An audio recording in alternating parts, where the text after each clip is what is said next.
Baik, saya awali. Assalamualaikum warahmatullahi wabarakatuh. Perkenalkan nama saya Muzafir Nur Arifin dengan NIM 240901332. Saya dari program studi D4 Teknik Informatika Universitas Harvard Negeri. Di sini saya akan menjelaskan laporan project yang sudah saya buat, yaitu membuat eh, website manajemen event dengan database dan front end-nya itu di deploy semuanya. Jadi bukan lokal host lagi. Oke, yang pertama saya akan menjelaskan mengenai teorinya dulu, yaitu ada mengenai relational database model atau origin key.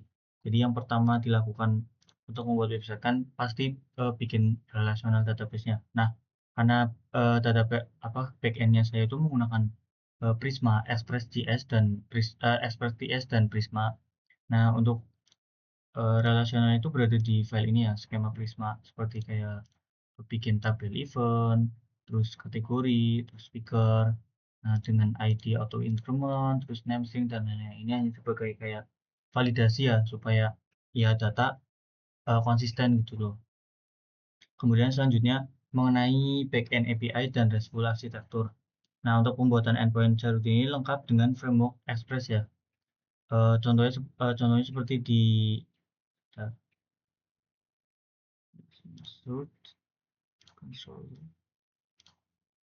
Nah, ini di sini ada seperti get kategori, terus create kategori dan lain-lain. Ini menggunakan kode-kode dari Express. Terus juga karena menggunakan Prisma jadi menggunakannya await ya. Nih, dan ini juga untuk eh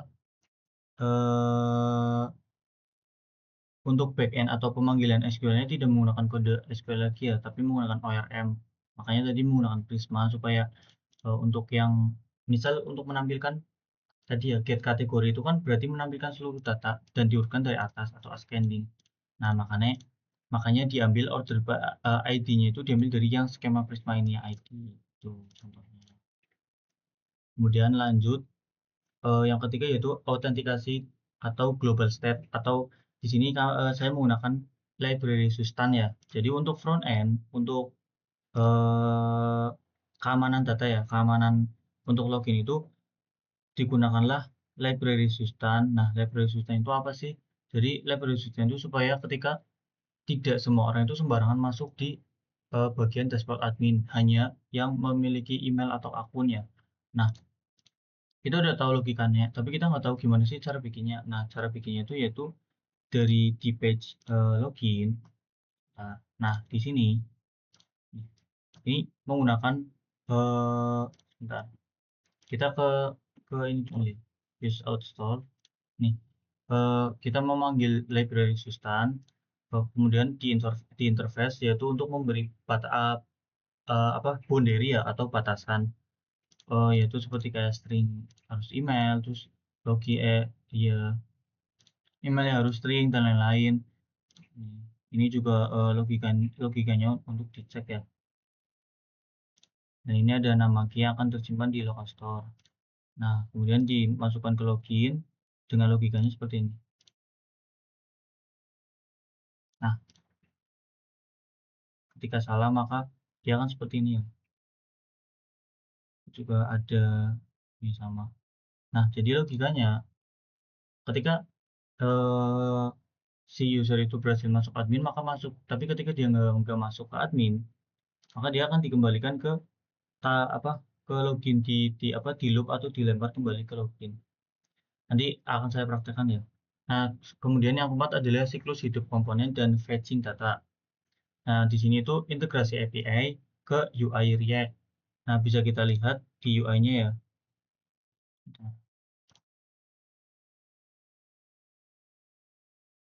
Jadi pada tampilan form itu saya memastikan UI selalu sinkron dengan database. Jadi ketika halaman kategori ini pertama kali dirender, maka React Box yang US effect itu akan berjalan atau memicu pemanggilan kategoris API.getAll yang akan menembak endpoint get dari Express tadi. Selama proses fetching, saya men-set state loading menjadi true untuk memberikan indikator visual kepada user. Jadi biar mereka melihat bahwa oh ini data sedang di load gitu, sedang di load.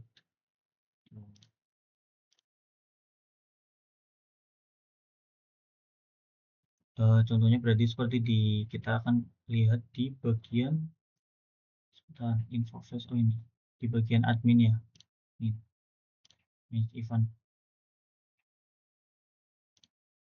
Nah ini untuk fetching data. Nah ini ada set loading, fetch data juga. Nah ini ada event API .update, event API .create. Nah seperti itu. Lanjut yang terakhir adalah logika CRUD front end dan state update.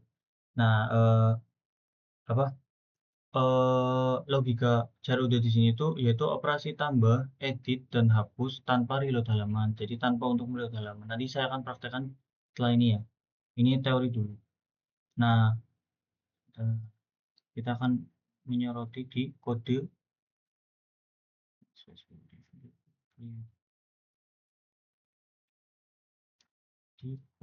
untuk yang hapus ya. Nah ini. Jadi ada handle delete dan handle submit. Nah, untuk proses penambahan dan pembaruan data semuanya di-handle di dalam fungsi ini. Jadi ada fungsi handle delete sama yang di atas tadi ada handle submit ini ya. Ini untuk handle submit seluruhnya. Nah, logikanya jika selected ID memiliki nilai, kalau selected ID itu punya nilai, maka berarti user itu sudah melakukan edit atau update. Jadi diambil ID-nya. Nah, itu berarti karena diambil ID-nya berarti dia mau ngedit gitu loh. Nah, kalau misal kosong berarti karena ID belum ada, otomatis akan dibuatkan kan. Nah, berarti itu dari user itu mau ngepost atau mau nge-create gitu, mau bikin gitu. Jadi dan ketika sudah button sudah beraksi atau sudah action, maka ada yang namanya reset ya, reset form. Jadi reset form itu mengembalikan supaya ketika button itu diklik oke, maka langsung kembali di tampilan list datanya. Nanti akan saya praktekkan setelah ini. Kemudian ada implementasi form dinamis. Jadi biasanya kan ketika input form kemudian ada kategori. Nah, kategori itu ada manajemennya juga. Jadi ketika kategorinya ada 3, nah ketika kita mau menginputkan event, maka dia kategorinya juga harus 3. Nah, ketika ditambahkan satu kategori 4, maka di event juga harus ada 4. Nah, itu juga sudah saya implementasikan di bagian sebentar, di bagian manage event.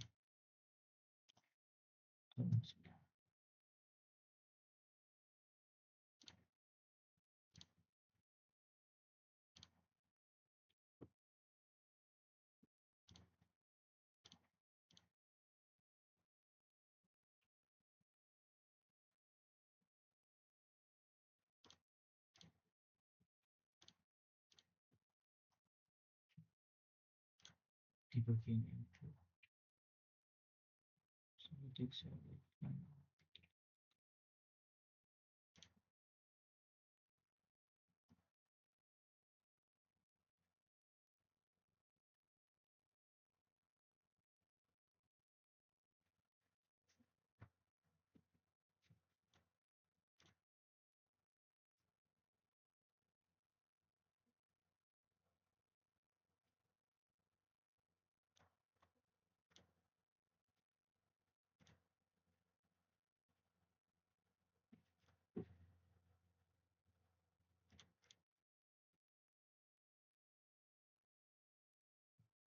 Jadi sesuai ketentuan input kategori dan pembicara pada form event dibuat dinamis. Jadi di kode ini elemen dropdown atau select tidak diisi manual, melainkan sesuai dengan pengisian dari kategori tadi. Tuh.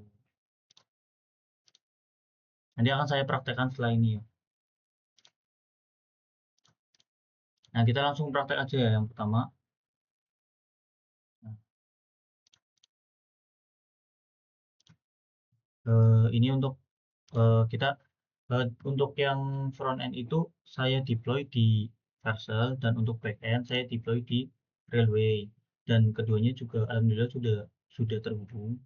Kemudian ini untuk tampilannya ya, tampilan depan. Nah, untuk tampilan untuk user itu seperti ini. awalnya. Kemudian kita login sesuai dengan, nah ini yang sudah saya singgung tadi ya mengenai sustan. Ketika dia nggak apa salah atau nggak diisi, maka seperti ini kan. Nah, ini. Dan ketika kita misal misal kita random ya, random atau add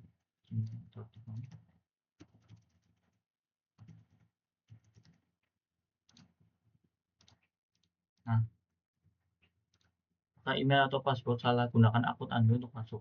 Nah, ketika ada orang yang memaksa untuk masuk, misal di sini diganti admin, maka dia nggak bisa, akan terlempar kembali di bagian login gitu. Nah, kemudian ini untuk tampilan loginnya, untuk tampilan admin.